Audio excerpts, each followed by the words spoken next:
Bienvenidos a un nuevo video de Iron Long. Yo soy Andrés y hoy vamos a abordar el tema de la injuria pulmonar por ventilación mecánica.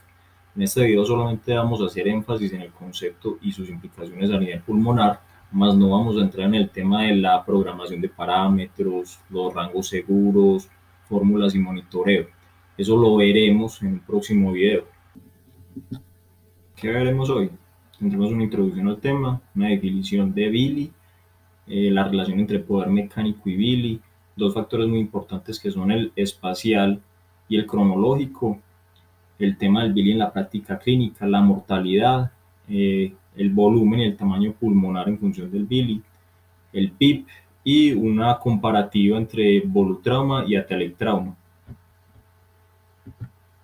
El objetivo de la ventilación mecánica como tal es reemplazar el sistema respiratorio mientras que el paciente recupera las funciones y capacidades que ha perdido por alguna razón. Por ser un tratamiento altamente invasivo, de alta repercusión en el paciente, la ventilación mecánica trae diferentes efectos adversos que se conocen como lesión pulmonar inducida por ventilación mecánica, la cual puede aparecer incluso sin la ventilación mecánica al aumentarse el esfuerzo respiratorio de un paciente. En la década de los 60, el único objetivo de la ventilación mecánica era mantener el intercambio gaseoso activo. Los mecanismos que se utilizaban para evitar el aumento de la presión arterial de dióxido de carbono eran sumamente precarios debido a la época y la poca evolución de esa tecnología, y estos generaban un aumento del espacio muerto y combinado con el uso de volúmenes y presiones altas, en muchos casos se generaba neumotórax en estos pacientes. Esta complicación era tan frecuente que algunos autores incluso recomendaban el uso concomitante de un drenaje a tórax en pacientes que presentaban SRA. Durante muchos años se consideró al neumotórax en ese contexto, causado por el barotrauma, por esas presiones altas de las que ya habíamos hablado, como un mal necesario, pero que era tratable a cambio de mantener a ese paciente con vida. El cambio conceptual llegó gracias a Dreyfus y su equipo de trabajo, quienes le dieron un énfasis al volumen. Enfatizaron la importancia del volumen en lugar de presiones en las vías respiratorias para determinar el daño pulmonar relacionado con la ventilación mecánica. Posteriormente, diferentes estudios como los de Hickling y su equipo introdujeron el concepto de hipercambia permisiva como una herramienta para ventilar, digamos, de una forma menos agresiva a los pacientes que presentaban SRA, utilizando volúmenes menores en comparación con los que se utilizaban con pacientes con pulmón sano. Posteriormente, diferentes estudios y análisis como los de Amato, Ranieri, Slutsky, quien experimentó con ratas, sugerían que la apertura y el colapso repetitivo de los alvéolos, ese cizallamiento que se generaba, causaba daños a los mismos, causaba inflamación. Las siglas Billy hacen referencia a Ventilation Induced Lung Injury o injuria inducida por la ventilación mecánica en español. Este fenómeno no solo se da durante la ventilación mecánica, sino que también durante la ventilación espontánea y abarca todos aquellos fenómenos físicos que pueden causar lesión al parénquima pulmonar. Este incluye una amplia serie de daños pulmonares que pueden ir desde el edema hasta el neumotórax macroscópico y dependiendo de la causa punitiva, se puede clasificar como barotrauma si es causado por presión, volutrauma si es causado por altos volúmenes, atelectrauma si es causado por colapso o biotrauma si está combinado con inflamación. Debo mencionar también que a pesar de que los mecanismos por los cuales se genera el Billy han sido bastante investigados a lo largo del tiempo, su diagnóstico y la cuantificación del SRA son difíciles de lograr porque sus manifestaciones son, en resumidas cuentas, y prácticamente indistinguibles entre ellos. Incluso existe la posibilidad de que el Billy sea un componente propio del SRA en algunos casos. De acuerdo a los últimos estudios que se han dado en el tema, se concluye que el Billy es generado por la entrega de una cantidad de energía al pulmón que sea suficiente para causar daños microscópicos al parénquima pulmonar que desencadenan una respuesta inflamatoria por parte del cuerpo. Es importante tener en cuenta que la lesión se puede producir por una energía lo suficientemente fuerte como para dañar el tejido y generar un neumotórax, por dar un ejemplo, o por una energía que sea menor, que no genere inmediatamente la lesión, pero que sí es suministrada durante el tiempo suficiente para generarla, superando la capacidad de reparación del tejido. Por lo tanto, la energía y el tiempo son dos componentes fundamentales al hablar de Billy. Todos los factores mecánicos implicados en la ventilación, ya sean el volumen corriente, la presión de conducción, el flujo, las resistencias, la frecuencia respiratoria y el PIB, todos ellos componentes de una misma variante física que es la energía entregada a ese pulmón en función del tiempo, se conocen como poder mecánico.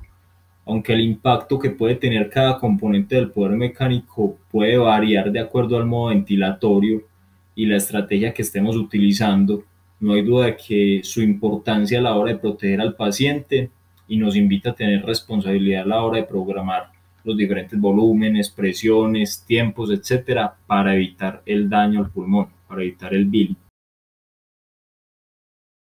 Hay dos factores importantes a la hora de entender cómo resulta dañina la energía aplicada al pulmón. Estos son el factor temporal y el factor espacial.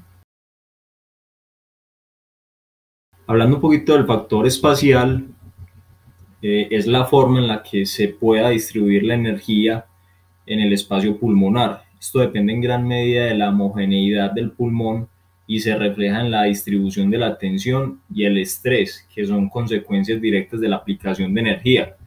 Los estudios han comprobado que en pulmones enfermos, las zonas de interfaz entre tejido funcional, entre tejido sano y el tejido inflamado con alvéolos colapsados presentan una tensión mayor en la que la presión puede llegar a duplicarse en comparación al tejido normal y la energía asociada puede ser hasta de 4 veces la energía basal, ya que aumenta de forma exponencial. En el factor temporal, en cuanto a la distribución de la energía durante el ciclo ventilatorio, existen muy pocos datos. Sin embargo, las estimaciones teóricas hablan de que esa energía que puede resultar perjudicial se disipa en las vías aéreas y el parénquima pulmonar durante la expiración.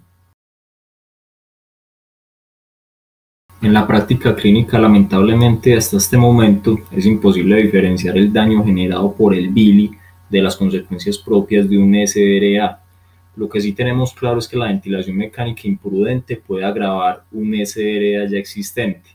Esto está demostrado por investigaciones que correlacionan el síndrome de distrés respiratorio agudo con el volumen corriente, demostrando que un volumen alto genera una deformación considerable comparado al uso de un volumen más bajo.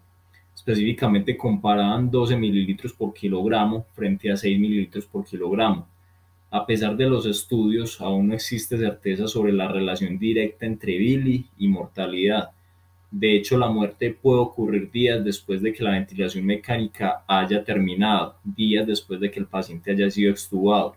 Incluso no se conocen las causas por las cuales una persona que haya sido ventilada durante unas pocas horas, como por ejemplo para un procedimiento quirúrgico, y luego de esto presentan complicaciones importantes a nivel pulmonar días después. ¿Cómo podemos reducir la mortalidad? Desde hace décadas se han venido desarrollando estrategias ventilatorias en el tratamiento de pacientes con síndrome de distrés respiratorio agudo, como lo son la ventilación protectora con baja presión y bajo volumen, la estrategia de pulmón abierto, ventilación de alta frecuencia o incluso ya como última estrategia, como método de rescate, el ECMO, la oxigenación extracorpórea. La eficacia en la reducción del Billy se ha cuantificado de acuerdo a la mortalidad.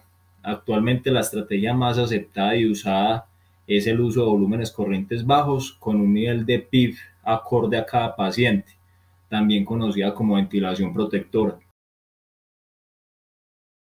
En cuanto al tamaño del volumen pulmonar, es lógico que para ventilar de una manera segura al paciente, primero debemos considerar el volumen pulmonar que realmente existe en ese parénquima. Las fórmulas de peso nos dan una idea de ese volumen en relación a la estatura de cada paciente. Desafortunadamente, en pacientes con síndrome de distrés respiratorio agudo, el volumen en, por ejemplo, un hombre de 70 kilogramos puede variar entre más o menos 300 mililitros hasta 1500 mililitros, dependiendo del estado del paciente a nivel pulmonar.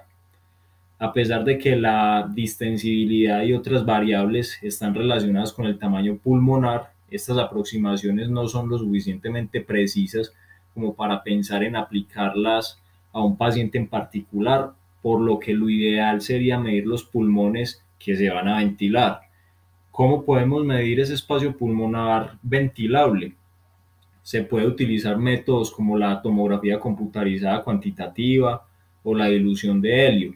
Incluso algunos ventiladores miden de forma automática la capacidad residual funcional. Lamentablemente, la medición de ese volumen, de esa capacidad residual funcional, es comúnmente ignorada en la práctica clínica, a pesar de su importancia a la hora de cuidar integralmente a los pacientes. La presión positiva al final de la expiración en ocasiones, no siempre, pero en ocasiones no es considerada como una variante dentro de la programación de parámetros que pueda considerarse como dañina o peligrosa, olvidando que ésta está proporcionando de forma continua una entrega de energía a las fibras pulmonares que en muchos casos ya están inflamadas y se puede estar dando el fenómeno de baby lung al interior de ese pulmón. Por eso es que la fórmula de poder mecánico contempla el PIB dentro de sus componentes.